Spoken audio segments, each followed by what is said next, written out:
Enrique Cornejo Ramírez. ¿Cómo estás, Enrique? ¿Cómo te va? Muy bien, Chema, muy buenos días. Un feliz año. Feliz año también. Gracias por venir y por haber venido durante el año que ha terminado hace poco. Con mucho gusto. Todas las veces que te hemos invitado. Bueno, estamos con la mala noticia en la juramentación de Maduro, evidentemente, ¿no? Sí. Que se veía venir, pero por algún momento tuvimos la ilusión de que un milagro cambiara las cosas. No ha sido así. No ha sido así. Era previsible, Chema. Era previsible. Sin embargo, hay un elemento que no contábamos hasta hace aproximadamente, será menos de una hora, ¿no? Que ha juramentado el señor. Sí, bueno, menos de una hora, sí. Sí. Bueno, entonces, desde hace menos de una hora, por primera vez, el señor Maduro es un presidente ilegítimo. O sea, yo creo que lo ha sido antes también, pero no había, digamos, todos los elementos que hoy claramente existen. Sí. Entonces, de acuerdo a la propia Constitución bolivariana de Venezuela, digamos, esa falta de legitimidad ahora puede ser invocada ya no solamente por la ciudadanía, sino por sectores de la defensa, de militares que hay ahí, que son los que lo están sosteniendo, ¿no? Los militares, claro, hubo siempre la ilusión de que los militares se van a dividir, los militares de estos países que Pero si podían hacerlo hasta antes de una hora... Hay mucha plata. Bueno, sí, pues están con una serie de gollerías, pero me refiero...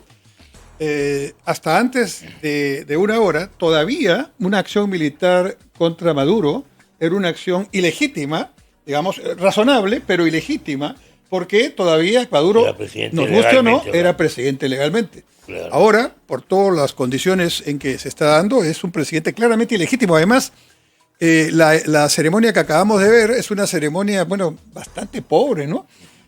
Presidente de Cuba, sí, presidente de Nicaragua y el primer ministro de algún país del Caribe. Caribeño. Sí, caribeño. Nada más. Una delegación de Rusia, una delegación de Turquía, seguramente una china también. Y bueno, un montón de delegados variopintos que han ido a un congreso que él ha hecho para luchar contra, digamos, la dictadura. Una cosa de locos, ¿no? Sí, bueno, así estamos, pues. Bueno, entonces de manera que lo ha hecho, además, es como si en el Palacio del Congreso no se hiciera en la sala del Congreso, sino en una salita, en la sala Quiñones, digamos, ¿no? Una sala más pequeñita, obviamente, para disimular digamos, la inexistencia de prácticamente los presidentes de América Latina, que es lo lógico. Que es lo mínimo. Creo que el único que ha mandado embajador acreditado es embajador, ¿no? Ha sido el embajador de Colombia. Que estaba ahí porque, claro, es una situación de frontera. Tiene que mantener una línea de comunicación. ¿Cómo pero aún siendo Petro, de izquierda, digamos, ¿no? Sí. Evidentemente se guarda su espacio. No, claro. Lula, ¿no? Demasiadas evidencias. Y el otro presidente, el presidente de Chile, también Boric, en la misma situación, ¿no? No se quieren juntar. Bueno, y el desplante que le hizo Putin cuando viajó ¿no? A la cita de los BRICS. Exactamente, de los BRICS, y cuando él quiere pasar, se ve evidentemente el no verbal de Putin, no le dice por ahí, no, pase usted por el otro lado, usted no entra. En realidad, todos saben que es un gobierno ilegítimo. Lo sabe él mismo. Entonces yo creo que ahora hay tres factores que hay que mirar. Va a haber que tener un poquito de paciencia, porque claramente él está ahí con todo el poder en la mano, pero creo que depende mucho de tres factores. De la resistencia, que ya está bastante heroica de los ciudadanos, ¿no? Vamos a ver qué gesto hace González en el transcurso de hoy día. De hoy día, pues. Yo creo que debería hacer una juramentación en el exilio o en la punta de la frontera, debe tener algo planeado. No sé si podrá entrar porque está cerrada la frontera, pero debe hacer algo que complemente esta situación que ya... este desplante internacional a la juramentación de un presidente. Luego, lo segundo, creo que debe mantenerse el boicot y la presión internacional. Y creo que ahí, curiosamente, va a tener un rol protagónico Trump, ¿no? Ya he escuchado a Marco Rubio hace 2 días. Marco Rubio tiene una clara posición. Futuro secretario de Estado. Secretario de Estado, y probablemente un hombre que va a tener una influencia muy clara en ciertos temas, ¿no? Lógicamente Venezuela no es parte de la agenda más importante de Estados Unidos. Claro que no. Pero tiene petróleo. Sí, tiene petróleo. Y hay ahí una pugna interna en Estados Unidos de los productores de petróleo, porque América Latina, Venezuela incluida, nosotros también, tenemos petróleo pesado. Y el petróleo que se usa para la vida diaria es el petróleo liviano. Entonces, parte de lo que se hace es comprar este petróleo, refinarlo, luego venderlo. Es un negocio, ¿verdad? Entonces, algunos de los petroleros norteamericanos pues, han tenido incluso conversaciones con Maduro con un sentido muy crematístico, ¿verdad? Sin embargo, yo creo que en el escenario geopolítico pues, a Trump no le conviene estar no, claro que no, en ese tema. Porque ¿no? Trump no... Se produjo una situación muy sospechosa con Trump porque no se vio con González. Entonces, de ahí salieron una serie de conjeturas. Ahora ha rectificado esto. Se ha pronunciado sobre la supuesta situación de Machado, ¿no? Del supuesto secuestro. Bueno, el comunicado del Perú, recuerdo solamente el primer párrafo, es muy, muy fuerte. El comunicado de la presidenta peruana es: el gobierno del Perú lamenta y rechaza que Maduro haya asumido fraudulentamente la presidencia de Venezuela. El gobierno peruano no lo reconoce como presidente. Y esto está en varios gobiernos. El norteamericano, digamos que es una posición de Estado, digamos, no es una posición que vaya a cambiar, creo yo, cuando entre Trump en unos días. Está la posición de varios países latinoamericanos. Algunos lo han pronunciado de manera explícita, como el presidente de Panamá, y otros de una manera, digamos, en su no verbal, ¿no? Más diplomática. Claro, más diplomática. De alguna manera. Pero, bueno, así estamos, veremos qué pasa. Esperemos. En las próximas horas, lo que tú dices de González, vamos a ver si se concreta. Comienza el año. Normalmente cuando le decimos al gobierno lo que tiene que hacer, hacemos un pliego de reclamo larguísimo. Sí. Pero ¿qué tres cosas tiene que hacer el gobierno? Yo creo para consolidar este año, que parece que por algunas razones puede ser auspicioso. Yo creo que tratando de ser realistas, a ver, el gobierno que tenemos claramente, aunque digamos, no lo quieran aceptar explícitamente, pero claramente, y no solamente por lo que está en las encuestas, es la peor popularidad de la historia, creo yo, de los últimos 50 años, pero claramente es un gobierno que no tiene reflejos políticos, que no tiene norte más que llegar al 26, aunque sea con el salvavidas ahí directamente. Entonces es un gobierno sin liderazgo, sin propósito, es un gobierno que no sabe cómo hacer las cosas y que reacciona muy mal ante situaciones determinadas.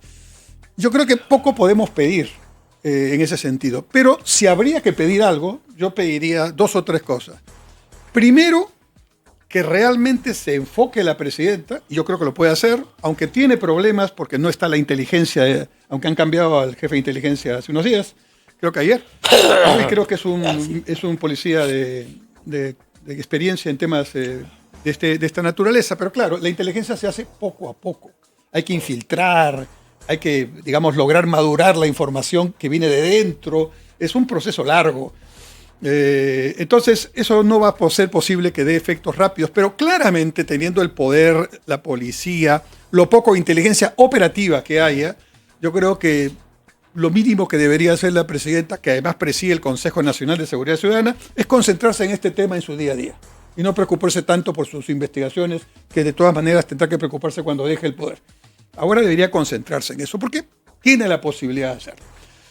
Y ver algunos resultados, no creo que los que necesitamos, pero por lo menos ver algo más de acción que lo que hoy día vemos, ¿no?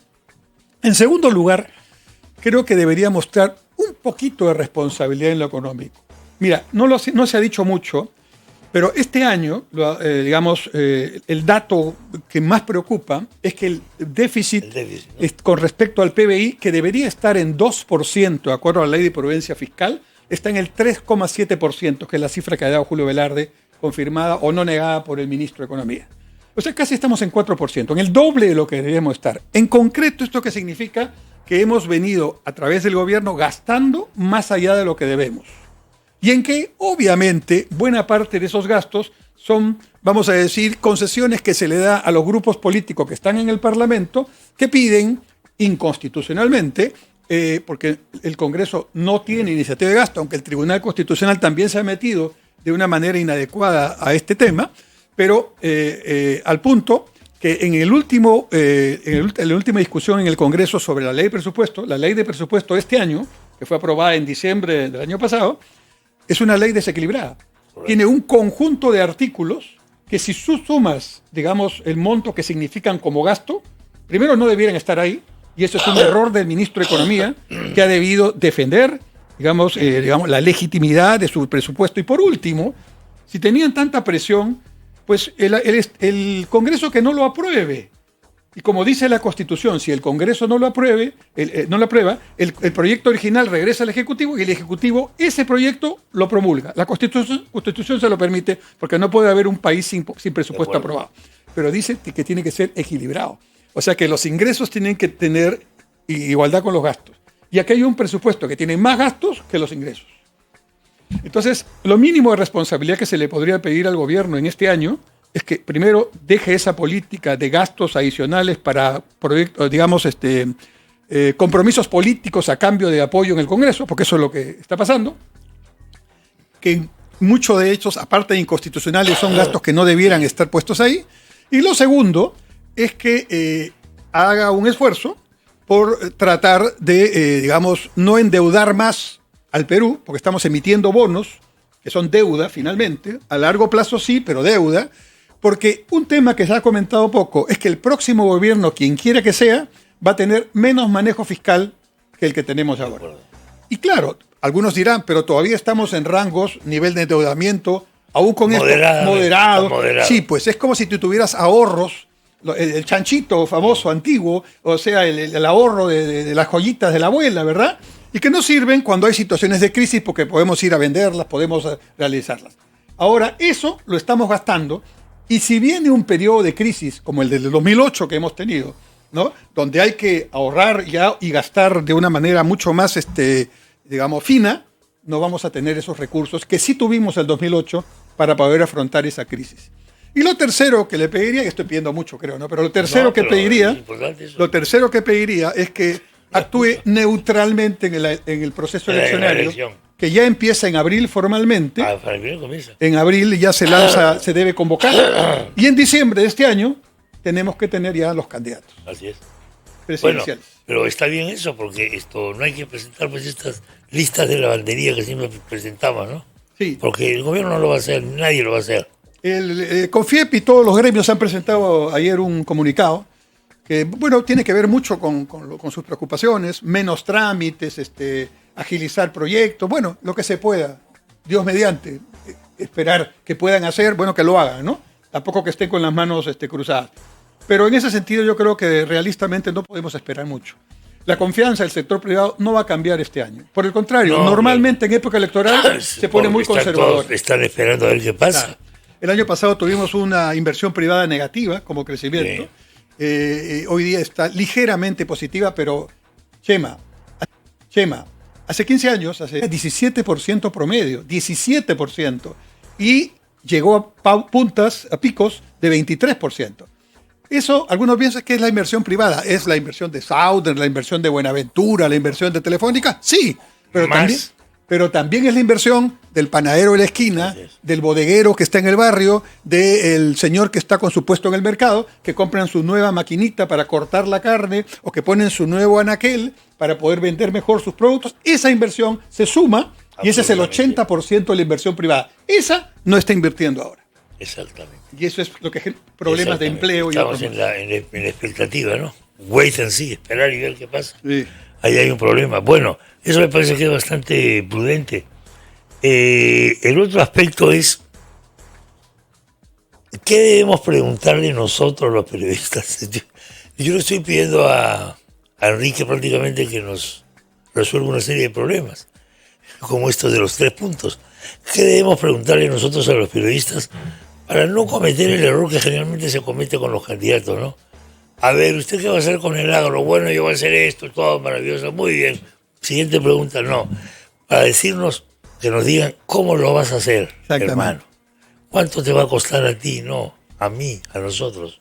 Ese tipo de cosas que generalmente no preguntamos. Yo les preguntaría, primera pregunta, dígame usted con honestidad, ¿cómo se ha preparado para hacer gobierno? Cuénteme, ¿cómo se ha preparado? Dígame, ¿qué ha estado haciendo en los últimos 12 meses? Y dígame detalles, nombres, acciones, ¿no? Para que no nos vuelva a pasar lo que nos pasó el 21, que es responsabilidad de nosotros, los ciudadanos, que finalmente legitimamos a un gobierno que llegó con 11% de votación real, ¿no? A una segunda vuelta y luego ya sabemos qué pasó, y que a los meses, aparte de las declaraciones absolutamente inadecuadas que nos significaron 50.000 millones de dólares menos en un día casi o en una semana, aparte de eso, significó que llegara un presidente legítimamente, por responsabilidad nuestra, ¿no? Por responsabilidad de los 11 millones que o no fueron a votar o votaron blanco y viciado en la primera vuelta, y los otros que nos repartimos entre 7 partidos, que digamos que eran la mayoría. Por eso llegó este señor, el señor Castillo, ¿no? Y a los meses de estar en el gobierno dijo, bueno, yo no me he preparado para esto, ¿no? ¿Qué me reclaman? Sí. Déjeme un periodo para aprender, ¿no? Sí. Inducción, le llamo. No he tenido inducción. Sí. Bueno, entonces yo le preguntaría a los candidatos cómo se ha preparado usted para evitar que eso ocurra. Y luego le diría, bueno, entonces dígame 3 prioridades que usted tomaría, pero dígame qué haría en los primeros meses con respecto a esa prioridad. Que quiero resolver el problema de Petroperú. Muy bien, ¿cómo lo haría? El hueco es bastante grande, son $500 millones al año, es una inversión de refinería de más de 6.000 millones. Dígame cómo lo va a hacer. No, es que voy a exigir que el Estado me dé plata, o sea, el Estado somos nosotros. Fíjate, parte del déficit del 4% que hoy prácticamente tenemos se debe a que el Ministerio de Economía pretendió hacer una figura de que no era déficit porque el Banco de la Nación le prestaba a Petroperú. Correcto. Bueno, ¿qué ha tenido que hacer en un dispositivo hace poco? Consolidar la deuda como parte de la deuda del gobierno, es obvio, ¿no? Y las agencias clasificadoras inmediatamente dijeron, ojo, estoy fijándome en esto. O sea, realmente el ministro de Economía no ha estado a la altura de las circunstancias, realmente lo debo decir, lo conozco. Hemos estado juntos en el directorio del Banco de la Nación, es una persona que conoce mucho del manejo presupuestal, de tesorería, de crédito, eso no se puede negar, pero que claramente le ha faltado valentía para decir no, eso sí, me parece que es innegable. Bueno, el punto es importantísimo. Y el otro punto es qué debe ofrecer a los candidatos, o sea, qué cosas deben ofrecer, qué cosas deben decir. Tú has sido candidato, has sido ministro, has sido un hombre con una formación política muy grande desde tu juventud, etcétera. Y claro, hay que conciliar siempre 2 cosas. Uno, ofrecer para ganar votos. Pero segundo, ¿hasta qué punto puedo ofrecer el oro y el moro? ¿Cuán realista tengo que ser siendo candidato? Claro. ¿De qué manera puedo yo no ser ya un demagogo ya desbocado completamente? Yo creo que siempre en las elecciones el factor emocional, el impacto que logra, digamos, en el corazón, para decir, del votante, el candidato o la candidata, es lo que buena parte marca el asunto, ¿no? Hay líderes más carismáticos que otros, hay personas que se expresan y comunican de manera más adecuada o están bien asesorados. Vamos a ver, porque ahora tenemos una variedad de candidatos, decenas, ¿no? para regalar, pero vamos a ver. Pero en realidad, yo diría, si puedo decir en base a mi experiencia, que casi 50 años en este asunto, diría primero, no ofrezcas lo que no vas a poder hacer. Y para que no ofrezcas lo que no vas a poder hacer, primero prepárate antes de ofrecer. Y ese es el primer problema que hoy veo. A ver, yo entro todos los días a la página del Jurado Nacional de Elecciones. Yo los invito a todos ustedes que nos están escuchando y mirando a que hagan lo propio. www.jne.gov y entran a Plataforma Política, que es el registro de organizaciones políticas del jurado. Sí. Ya aparecen los 38 partidos y los 30 y tantos que están en camino. Están en cola, sí. Por lo tanto, seguramente, al final del día, en la elección de abril, que será lanzada en abril del próximo año, pero será lanzada en abril de este año, tendremos más de 40, porque yo calculo que 4 o 5 de los 30 y tantos que están en camino van a entrar. O sea, vamos a hacer un récord. Creo que solo hay un país africano. Ayer me juntaba con una exalumna mía que trabaja en el Banco Mundial y me dijo que me parece que es Guinea Ecuatorial. ¿Tiene tantos partidos? Tiene más de 40, dice, ¿no? Y creo que más. Pero por ahí estamos pues en un club que no deberíamos estar, ¿no? Es una demostración pues de la tremenda inestabilidad institucional en la que nos encontramos.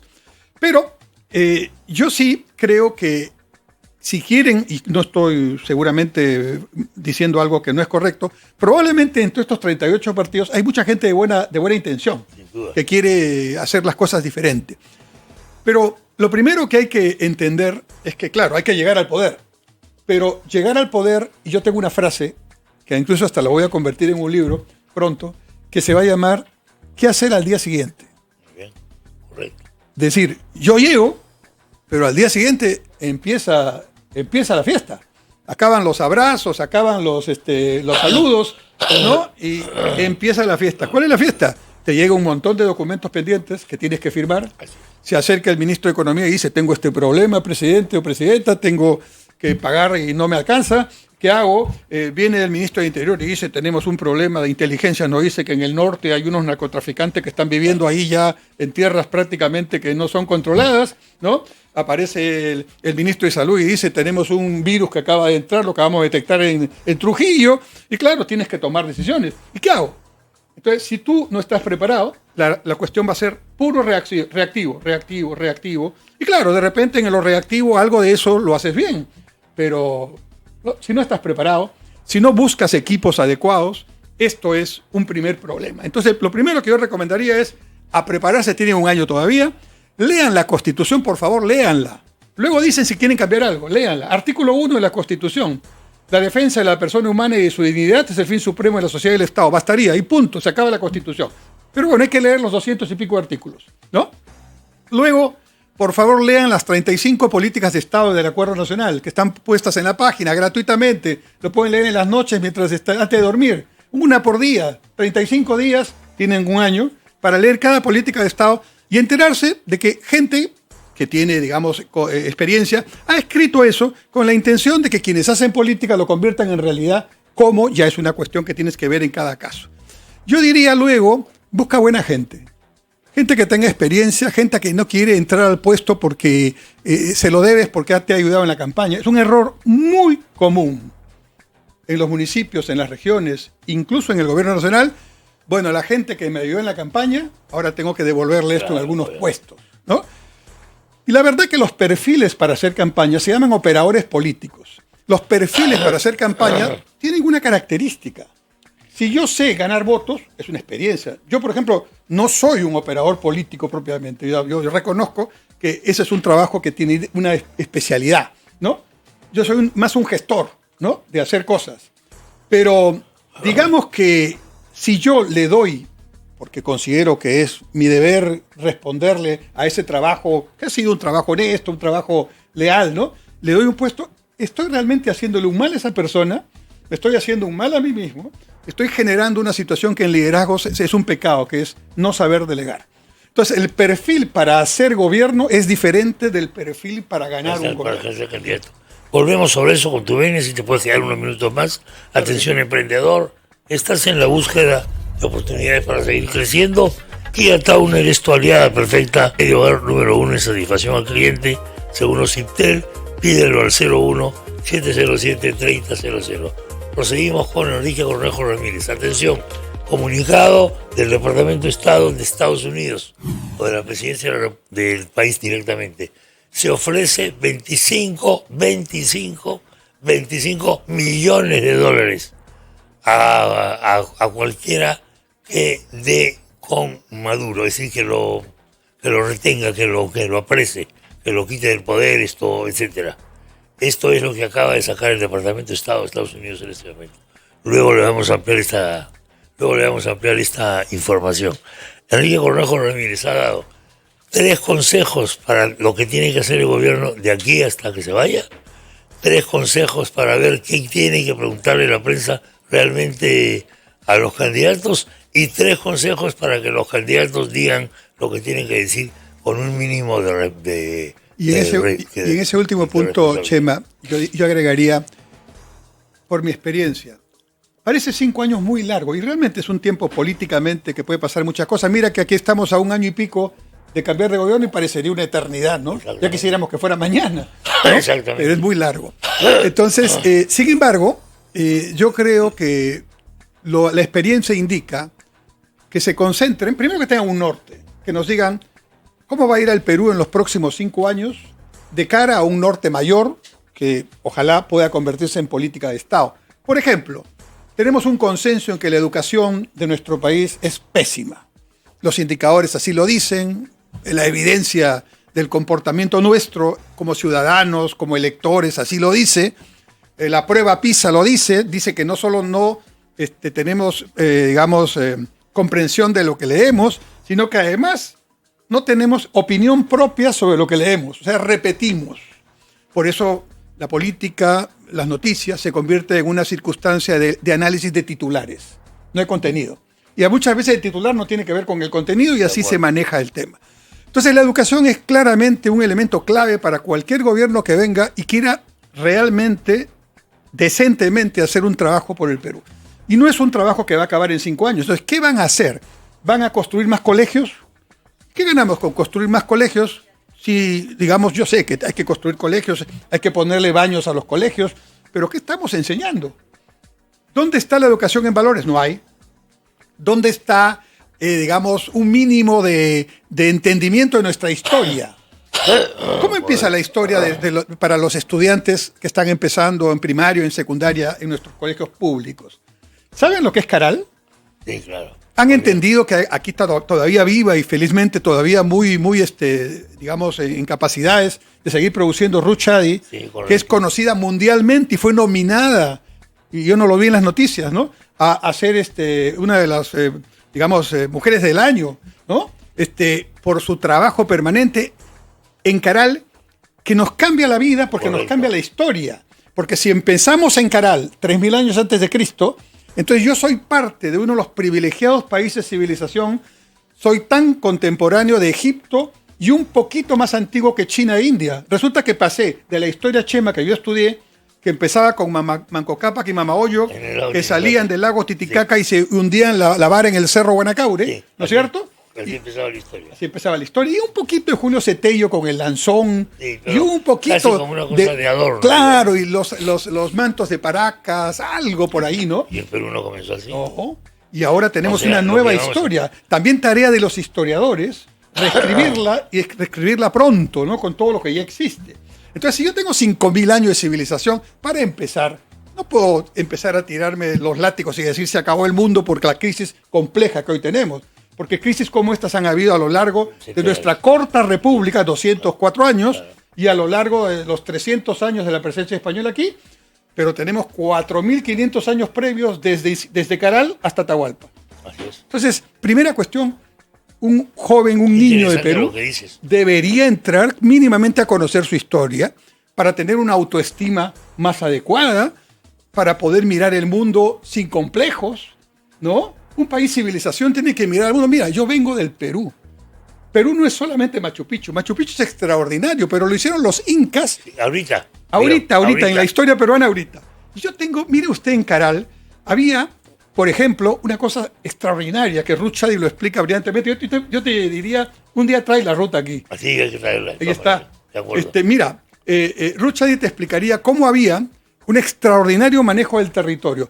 Ni un solo vestigio de elemento urbano en la parte del valle. El valle era sagrado, era un dios, la tierra, la Pachamama, ¿no es cierto? Y allí nadie vive. Allí se come, se produce y se genera el empleo y lo que hoy llamamos la seguridad alimentaria. De acuerdo. Arriba, en la tierra eriaza, esa que no produce, allí la vivienda. ¿Qué hemos hecho nosotros? Españoles de por medio y luego ya nosotros en la República. Hemos hecho exactamente lo contrario. Cada vez invadimos más el valle y está tan invadido el valle y la cuenca que ahora, con la crecida normal del río, empieza a ver el tema de siempre. Uy, faltó descolmatar, qué barbaridad, que venga el gobierno, que vengan todos a ayudar, dicen los alcaldes. ¿Y qué hicieron? Yo digo, como Noé, ¿no? Es como si Noé, Dios le hubiera encargado hacer el arca en medio del diluvio, pues, ¿no? Le dice, haz el arca cuando no hay agua, pues, ¿no? Y luego cuando venga el diluvio, el arca va a cumplir su función. Entonces, apenas termina la lluvia, obligatoriamente deberíamos estar en la cuenca. Pero los antiguos peruanos, Caral y otros pueblos, tenían la sabiduría de que la organización política estaba alrededor de la cuenca.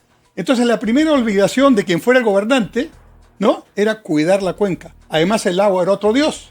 Y a los dioses, ¿cómo se les trata? Con respeto. Hay que cuidar, digamos, todo lo que significa el agua, la tierra, ¿no?, la montaña, el apu. Entonces, esa relación tan inteligente de acondicionamiento del territorio, hace mucho tiempo lo hemos perdido.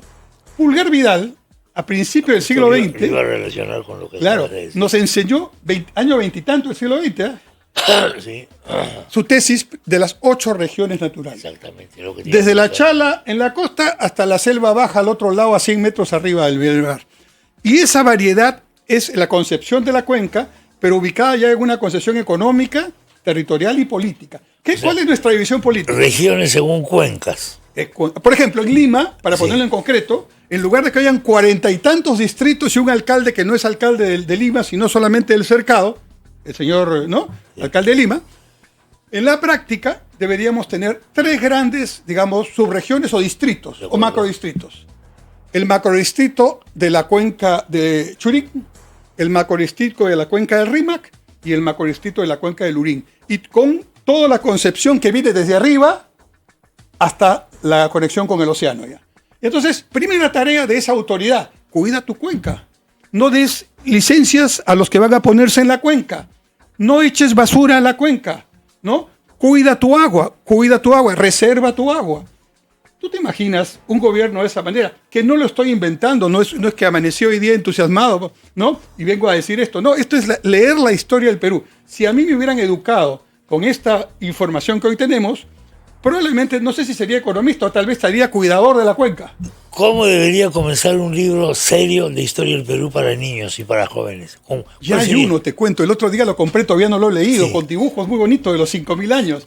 Empieza contándolo como un cuento, esta historia, porque hay leyendas y mitos también, pero diciendo que hace 5.000 años había unos peruanos como nosotros, que entendían los astros, que sabían de astronomía, que plantaban algodón de colores, que hoy se llama algodón ecológico, sí, ecológico, ¿no?, sí, famoso, que tenían este relacionamiento con la tierra y con el ecosistema, que hoy se llamaría desarrollo sostenible, que tenían una gestión territorial inteligente, ¿no?, que manejaban la producción con lo que hoy se llamaría seguridad alimentaria, o sea que tenían elementos de civilización para el momento, en términos de hoy, muy competitivos.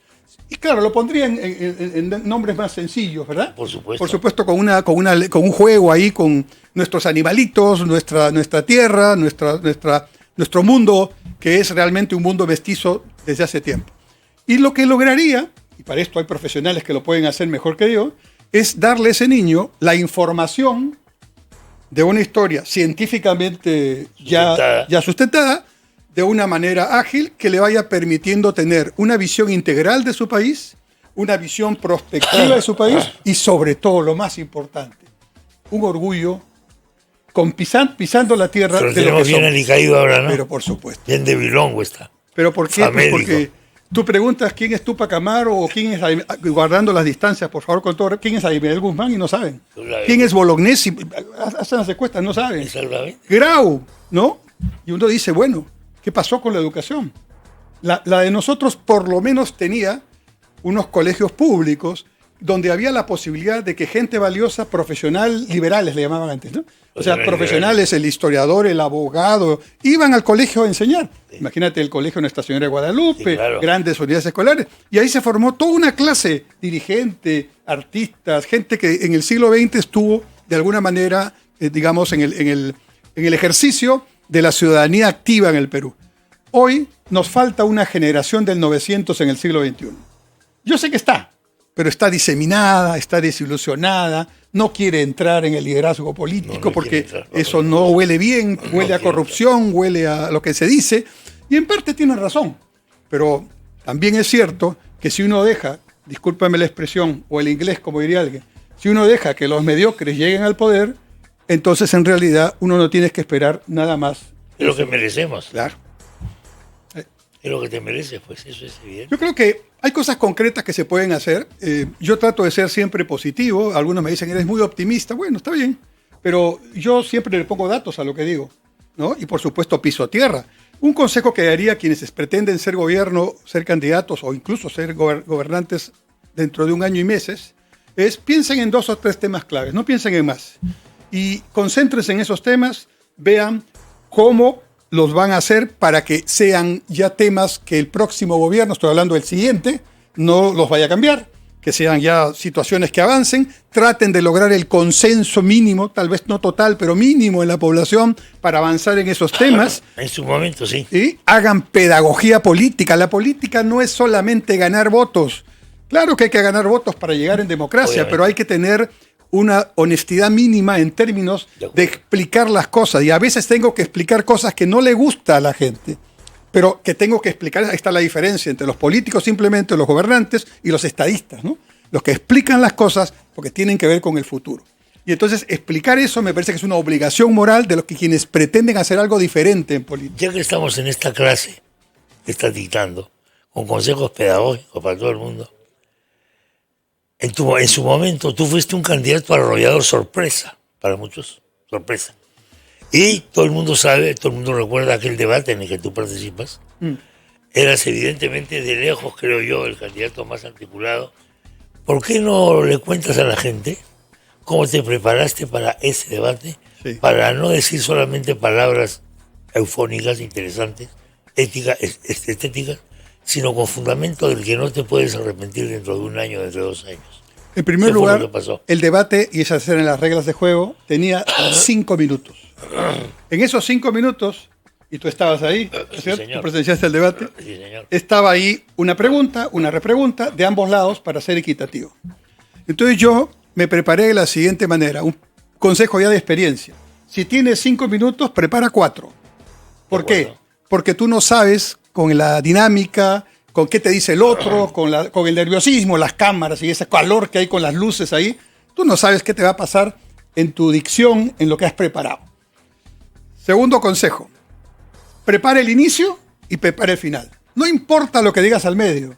Tú tienes un montón de cosas en tu cabeza, pero la gente no lo sabe. La gente se va a quedar solamente con lo que dijiste al principio o con lo que dijiste al final. Y si es lo mismo, mejor.